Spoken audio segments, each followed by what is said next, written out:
All right, Patty Dominguez here with episode 125 of the Positioning to Profit podcast. Thank you for being here, lending me your ears. Today's show is a solo show, and I was so inspired by a post from Angie over on socials where she asked a question: what do you think the biggest cause of entrepreneurial failure is? Love those types of questions, simple in nature yet really profound, because it opens the doors to a whole lot of perspectives. And so, of course, there's a bunch of answers here that talks about commitment and your mindset, but those are really broad answers to a really profound question. And so on today's show, I'm going to be sharing what I posted and just kind of going more into detail about it, because this one question is so important as more and more people are venturing into being an entrepreneur. And it is a very sexy thing to say that you're an entrepreneur, but it does come with a whole host of different complexities. I know I went through it when I first quit my job, thinking that because I had a degree, an MBA, and all these other things, that was going to help me. And this is a piece of cake. Boy, was I wrong. So that's really the gist of today's show, is just sharing those insights, some storytelling here, if you will, and really offering up a different perspective on what I have personally been through. And so I always say, let my hindsight be your foresight, with the intention, I do these shows, is that for you to walk away with something to say, hey, I remember that one thing that Patty talked about. So that's the gist. All right, so let us get on with the show. Here we go. Let's go. Hey there, I'm Patty Dominguez. You're about to discover what it means to position your brand and your business to stand out. This show explores the stories of small business owners just like you, who are bringing their message out to the world and impacting their tribe. So if you want to take your business to a category of one status, then hang with me, because this podcast shares everything you need to know about how to be more prolific with your brand so that you can have more profits. All right. Well, thanks for checking out the show. Great question that came up on socials. It was, what do you think the biggest cause of entrepreneurial failure is? And I was like, oh, that's a really good question, because I like those types of questions that are really simple and yet really profound, because they can go in a lot of different directions. And beyond the typical commitment and mindset, I think there's more there. There's a lot more there, and it could go in a lot of different directions. So I can tell you, I have been through the whole gamut of things, of what not to do, things that have worked, things that haven't, and everything in between. I'm not kidding. It's been that crazy of a ride. Wouldn't change it for the world, as I always say. So over the past 9 years, what you come to really understand, I mean, thousands of hours of coaching time, thousands over the past 9 years. I can honestly say that you start to see the patterns. And when you really think about it, we humans are not very different, because these patterns show up pretty consistently. So the question is, what's the cause of entrepreneurial failure? I mean, when you look at what's going on, and as I pull up the data here, according to the U.S. Small Business Administration, 31.7 million small businesses in the United States. Millions of businesses are bound to fail. Okay, so the number, according to the U.S. Bureau of Labor Statistics, is that about 20% of U.S. small businesses fail within the first year. By the end of the fifth year, 50% have faltered. And after 10 years, only about a third of them have survived. Wow. And obviously, that's not taking into account the whole pandemic situation, which, of course, had an even greater impact on what's been happening for small business owners. So roughly 41% of small businesses closed since March of 2020. And these are a combination of startups and established businesses that permanently closed. So they failed for so many reasons. And while you see what is posted here on lendingtree.com, for example, lack of demand for the product or service, that was about half of the issue. Cash flow problems attracting the right talent, meaning the people who are in your organization, not researching the competition. And so when you look at all these things, this is all having to do with your positioning at the core. The first of which is a lack of demand for the product or service. without the market research and really understanding, how can you possibly have a product or service? Because you may be in love with your product or service, but it doesn't mean that your market, your intended premium prospect, is ready for it. So that's one of the things. Cash flow problems are obviously if you're not making enough sales, it's because people don't want what you have. And then as it comes to researching the competition, this is one of the areas that I see that is critically, glaringly missing in most small businesses who just aren't doing the due diligence of understanding their market. Now, beyond that, there's other things there. And for example, in this question, I answered, well, here's what I have seen, right? With the patterns, when you take a look at the individual entrepreneur, the patterns of why they failed, I can tell you are as follows. And this is by no means an all-inclusive list, but it is a list that nonetheless, when I posted it, people were like, yeah. I mean, it got feedback because it's true. It's true, right? There's enough data points in my experience, and it looks like in other people's as well, to say that this is directionally correct. So the first one is people who have red shiny object syndrome. That is a really, really big one. And so how, pray tell, can you position yourself to profit if you have red shiny object syndrome? Meaning that there's this belief that you're looking for the magic pill, the silver bullet, where there is none, right? And so a lot of entrepreneurs I see, they will buy one course, or they'll hire a guru, and then there's another guru, and they'll say, okay, well, maybe if I hire this coach or I do this program, that's the answer. And the reality is it's not. That is just an example of red shiny object syndrome. So one of the things I tell my clients, my new clients, I'm like, promise me one thing, that for 100 days, you're just going to let your credit card cool off, okay? Like, you're not going to get diverted and look at other things and look at red shiny objects out there, because it gets really intriguing, especially in the marketing space. I mean, most of the marketers that are really the bigwigs, they are geniuses. They're literally experts at crafting persuasive language, where you are running to get your credit card because you have discovered that you absolutely positively need this thing in your life or everything is going to fail. It's just they're literally experts at persuasive influence, okay? And so it's really critical, if you are in the entrepreneurial space, really catch yourself when you're making that red shiny object move, right? Stopping yourself and saying, wait a minute, am I investing in this because it is really going to take care of a real problem that I have in this moment? Or am I in a situation where this is just one more excuse that I am investing in to keep me in a space where I don't have to take action? Hold that thought. More on that, because I have plenty to say there. So that's number one. Number two, commitment. Commitment is a big one. And I know that you've heard commitment. Oh yeah, okay, commitment, got it.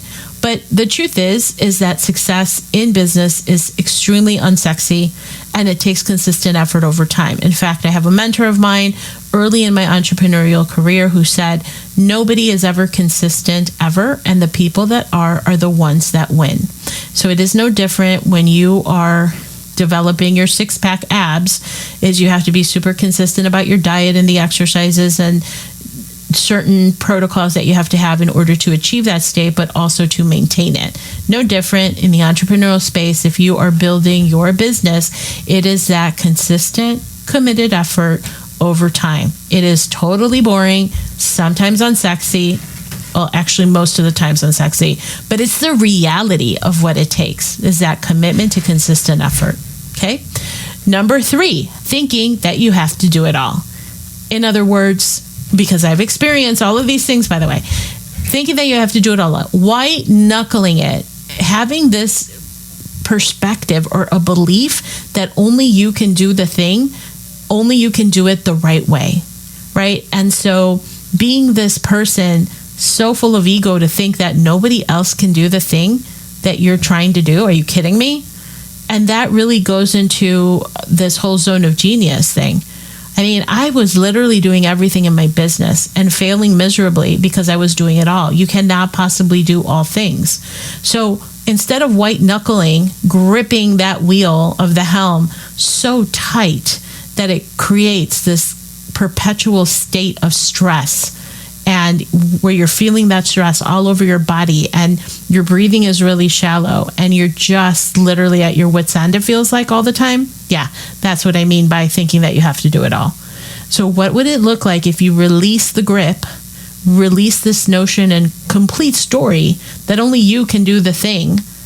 It's just absolutely not the truth. And when I came to that realization, and I hired, and trust me, it took a while to hire effectively because I've kissed a lot of frogs in the process to find the right team, you're going to see what a game changer that is. And maybe it starts with as easy as just hiring that one person.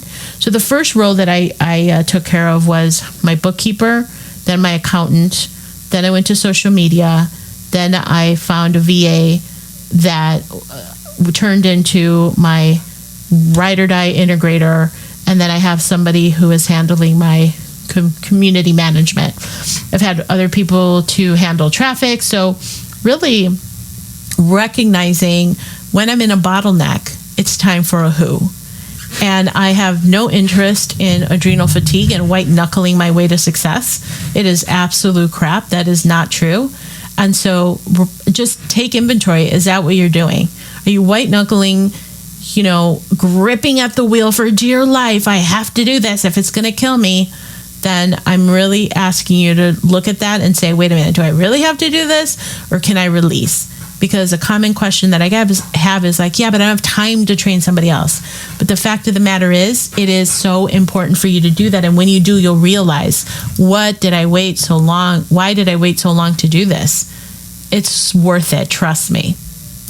Okay, so the next one is a little bit like red shiny object syndrome, but it could mean that you're doing something perpetually, always in that state of what's called, I'm getting ready to get ready. So I heard this really clever phrase, productive procrastination, and I don't remember where I heard it, but I gravitated to it big time, is that it's this insidious way of creating action where you think you're being really productive, but you're in fact kind of just spinning your wheels. It's like you're the hamster on the wheel, spinning that wheel, but you're not going forward.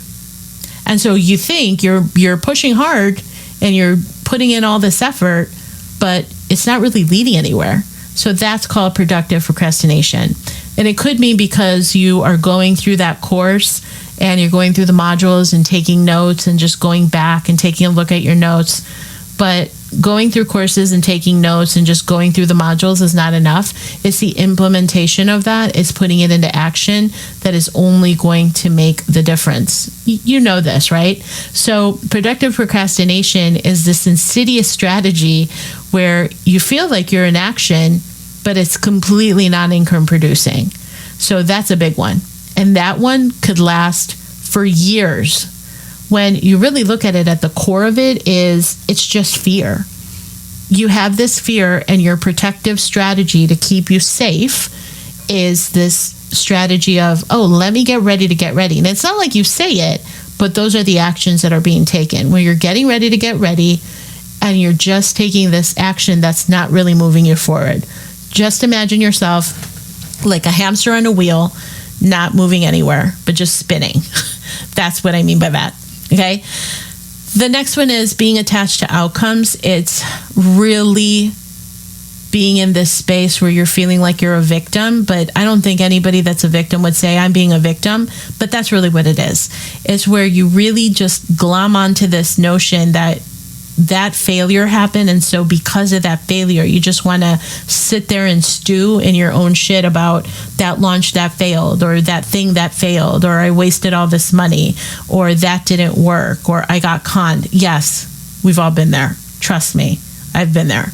We've all had those wall-kicking moments, but the thing is what are you doing? It's like you got to get up and keep moving forward, as opposed to stewing in it and being attached to that suffering, which is only going to cause you more suffering.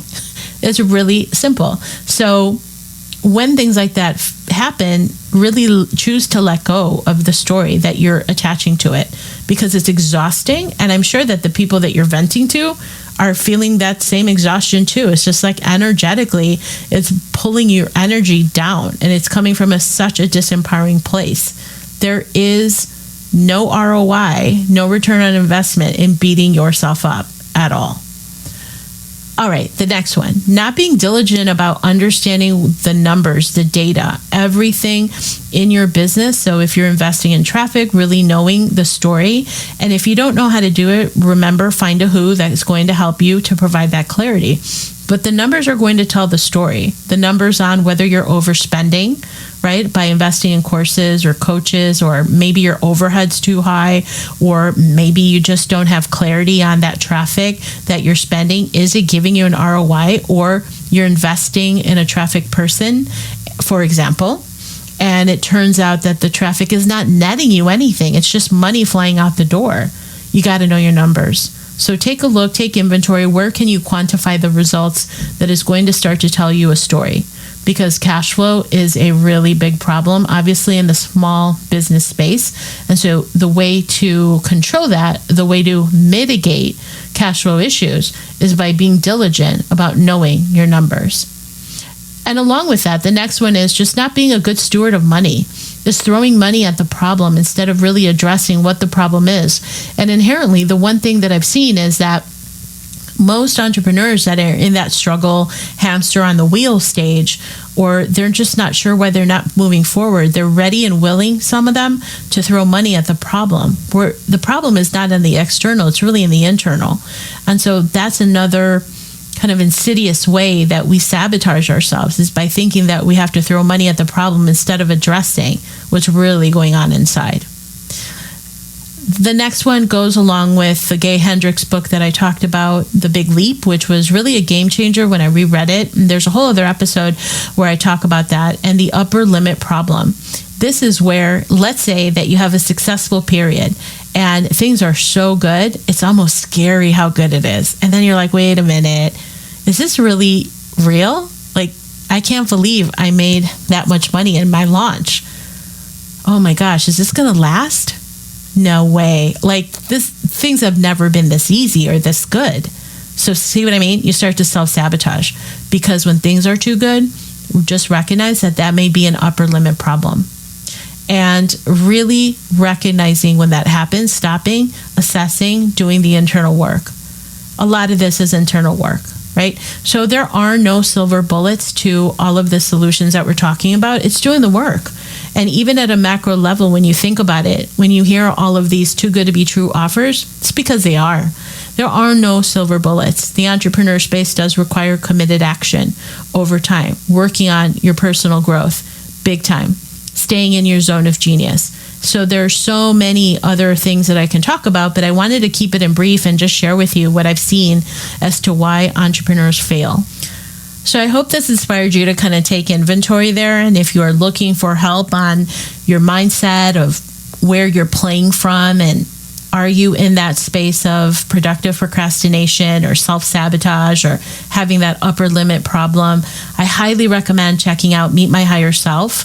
It is a 21-day program that I came up with that people that have gone through the program said, are you kidding me? This is amazing. And I'm really proud of it because I put a lot of good thoughts. Now, these are not just my thoughts. These are from the masters that have put together the books, the creative expression around this topic of personal growth. So I've compiled it in a 21-day challenge that you can participate in. And you could just go to meetmyhigherself.com for what I believe is an absolutely irresistible offer that you absolutely have to take a look at. Again, meetmyhigherself.com for all the details on this 21-day challenge that will be a game changer when you deploy and you make the decision to put yourself first. That's where it starts. So that positioning to profit process starts with the internal work first. And I highly recommend you take a look at that and really deploy, because you deserve it. If you have that yearning for success in the entrepreneurial space, it's absolutely positive with the right approach and the right committed approach to working on yourself first. Okay. So again, check it out at meetmyhigherself.com. And with that, I will catch you on the next episode. All right. Thanks so much. Hey there, thanks for checking out this episode of Positioning to Profit. Please leave a review if you have gained a benefit from this episode. I appreciate it greatly, and I will give you a shout out on the show as well. I so appreciate the ratings and reviews. Okay, also for the positioning extravaganza, head over to positioningtoprofit.com. There's lots of goodies over there. It's a treasure chest of freebies as well as beautiful courses that will help you to establish your category of one and move your brand forward. And again, connect with me over on socials or on Facebook, Instagram, LinkedIn. I'm on the socials, so I hope to connect with you there, and I look forward to catching up with you real soon.